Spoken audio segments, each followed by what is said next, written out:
All right, so we're out here with Luna, and we're going to go on a little out and about, as I like to call them. In a separate video, we're going to talk about getting into heel as a stationary exercise, just to get her practice with being on the side of our body facing the same direction. A lot of times when we do this exercise and we start introducing heel, it can be kind of funky for our dog. Actually, I'll do it facing this way. It can be a little bit funky for our dog because they have the tendency to want to see the front of our face, and actually she's doing really good with that. But we want to make sure that she is getting reinforced in this position pretty regularly. So we want to spend some time feeding her right here and having her maintain that position. So that's kind of what I was expecting her to do. So the heel as a stationary exercise will have that implied stay, meaning we'd want her to maintain that position until we release her. And dogs naturally, up until we teach this skill, are used to seeing the front of our bodies and the front of our faces, so they naturally are inclined to kind of shift over that way.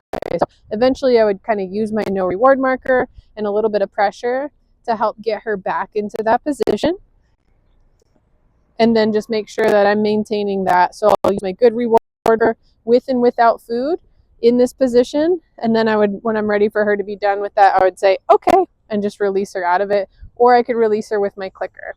So we'll talk more about that, but we're just going to kind of get going on our little walk here. I'm going to have essentially like an invisible bubble at my side that I'm going to want her to be in, and the most important thing that we're really focusing on is the leash. So not only am I communicating when she's correct with my good reward marker, or communicating that she's leaving that bubble with my no reward marker, the most important thing is that I'm communicating it with my leash. So as we're walking along, and she's on her prong collar today, I have her on a leather leash just because her leash is a little bit kind of stiff, which is totally just personal preference, right? I prefer a leash that's going to be really heavy and sag and be very loose, and it makes that like very big. So you have that big heavy U loop in the loop, and anytime that I need to communicate to her like, hey, you're making a mistake, or whoops, you're leaving that heel bubble, I'm going to use a slight amount of pressure until she gets correct again. So as we walk, you'll kind of see that happening. So I'm going to say, get her going. I'm going to have a little bit of food in my hand too, just in case we need to use that to keep her from lunging into somebody she wants to potentially say hi to.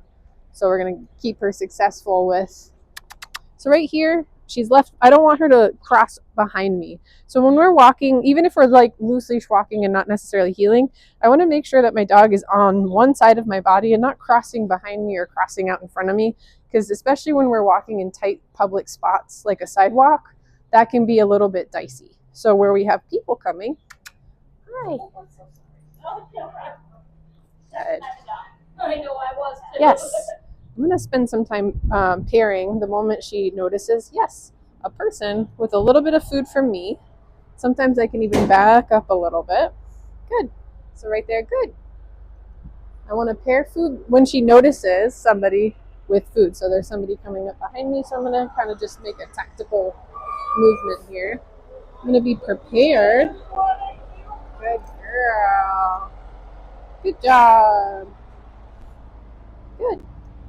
Nice. Got busy quick. Perfect. So anyway, I want to make sure I'm pairing. I don't know, my microphone should be picking my voice, but I'm pairing looking at distractions with food from me, so that we can create a operant response to triggers or distractions. And that response is going to be, hey, that's distracting. And she's going to look to me to say, like, you're going to feed me for that, right? Look, hey, a distraction. You feed me when that happens. And eventually, I won't have to feed her every time she notices something, but we will have built up that response of orienting to me when she sees a distraction. So we'll head back on our walk here. Nice loose leash right now. So right, my invisible bubble, I kind of want to, even though it's invisible to her and me, I want to make sure I'm consistently communicating if and when she leaves it. So right there, she felt a little pressure on her leash. And the beauty of the prong collar is that I can use like fingertip pressure instead of full arm movements to control her now, or rather than control, I might say communicate. Good. So she's doing a great job. So right there, good. I used a little bit of pressure, and that's kind of just a little bit of where my expertise comes in. I can kind of do that movement when my dog shoots out behind me. That's just something you practice and get good at. Good.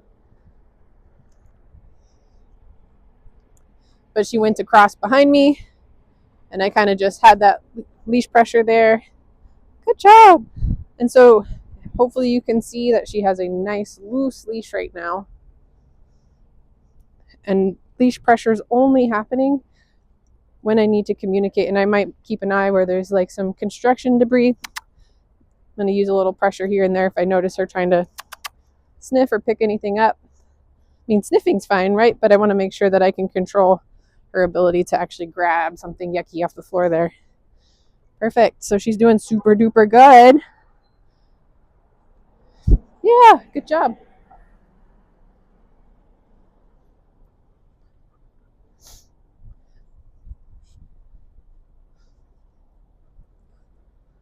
Nice. And she's slowing herself down because we've consistently kind of pinged her on that with that leash pressure when she gets out too far ahead. And the more consistent we are, the more it makes sense to our dog. And the more reliable their behavior becomes. Good girl. I don't have food in that hand right now. Very good.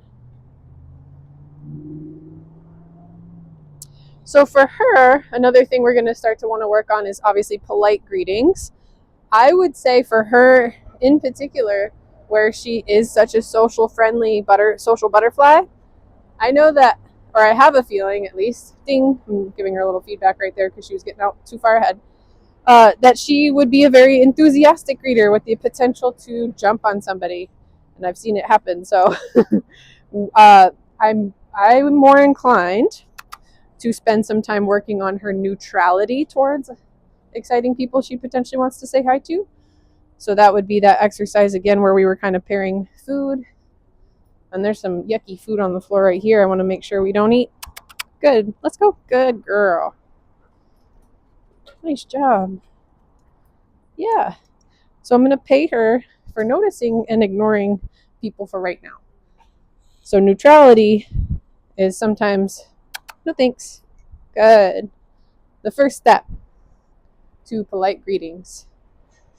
With a nervous dog, I'm not as inclined to work on neutrality as much as teaching dogs that you don't have to say hi to everybody. So sometimes a nervous dog needs the confidence of sometimes people just go by, and my handler might actually repel that person and make the space that I need. But she definitely wants to say hi. Woo-hoo.